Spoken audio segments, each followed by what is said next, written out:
Sofia Valdez, Future Prez. Written by Andrea Beaty, illustrated by David Roberts.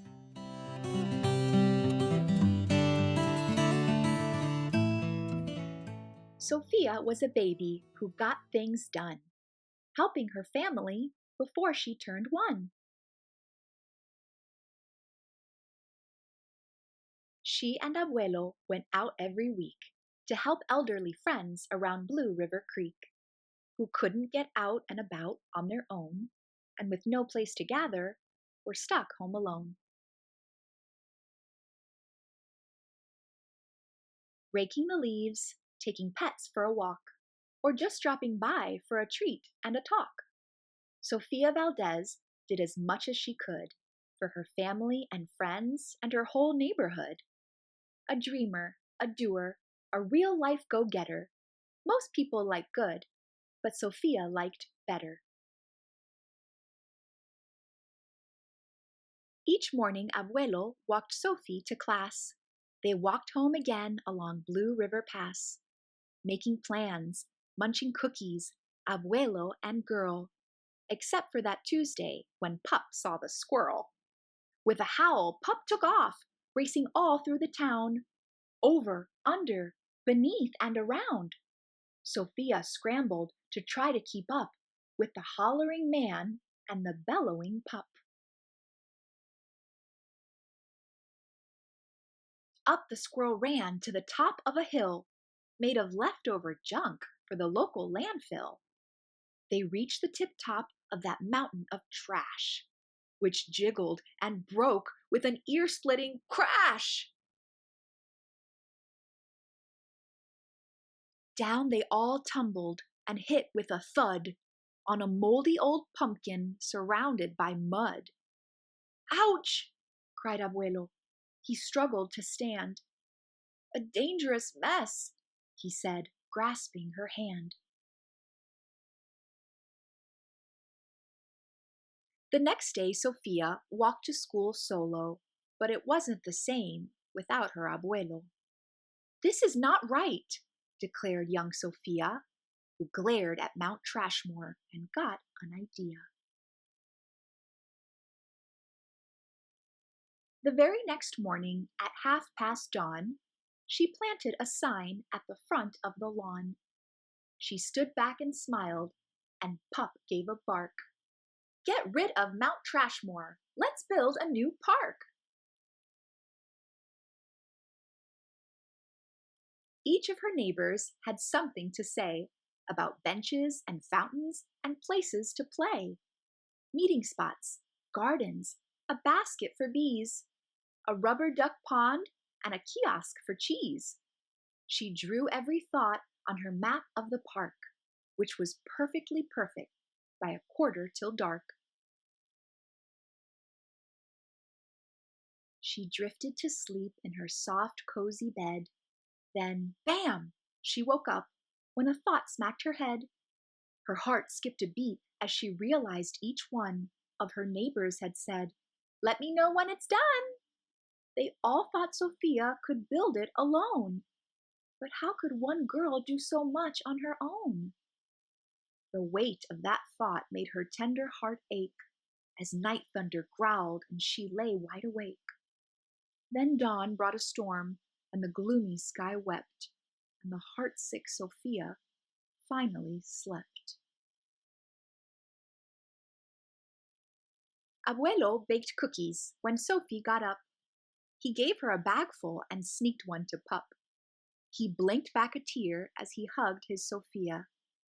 "For courage," he whispered. "Te amo, mi vida." Sofia's knees wobbled. She felt weak inside. She looked at his ankle and quite nearly cried. Though she didn't feel brave or courageous at all, Sofia Valdez went to face City Hall.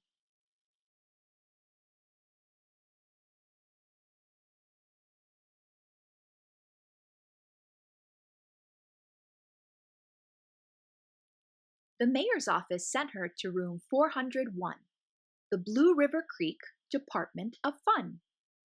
which sent her downstairs to room 302, the office of duck ponds and cool things to do, to the office of monkeys, the department of cheese, the division of fountains and meetings and bees, then down to the basement, so musty and cramped, where all the town's papers were sorted and stamped. And that's where the clerk said what no one else did. "You can't build a new park. You're only a kid." The words smacked Sophia deep down in her heart. Her plan was kiboshed before it could start. "I think," said Sophia, "I think that law's wrong." But her second-grade voice didn't sound very strong. The clerk said, "Clearly it cannot be done. Do you have any questions?" Sophia said, "1. If you were me, and if I was you, and he was your grandpa, what would you do?" "I? Well," said the clerk. Then she said nothing at all. She thought and she thought.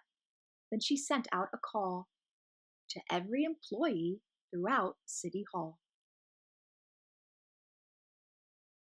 The entire government of Blue River Creek crammed into the office to hear Sophie speak. But her words jumbled up, and her cheeks turned bright red as a dozen emotions rushed into her head. Her heart beat so loudly she thought it would crack. The crowd leaned in closer. Sophia leaned back. Then her arm brushed the edge of the old cookie sack. And that was the moment when Sophia first knew.